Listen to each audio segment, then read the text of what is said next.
möjligt. Och jag är förvånad över att han kan vara så trevlig som han är. Men det är verkligen en människa. Politiska ställningstaganden och faktiskt också våga vara mänsklig i sin roll. Och det tycker jag, det uppskattar jag. Man kan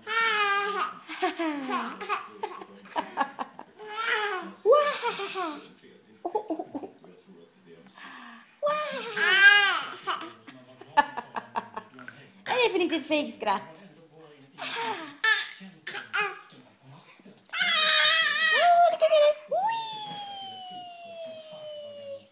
Och hopp och hopp och hopp.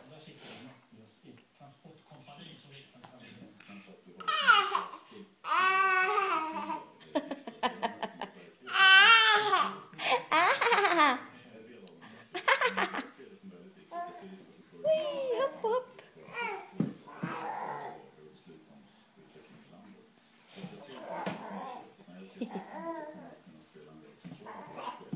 Oj, oj, oj, oj, oj. Hittills har jag varit tvungen att i princip täcka alla politiska frågor. Jag ska kunna svara på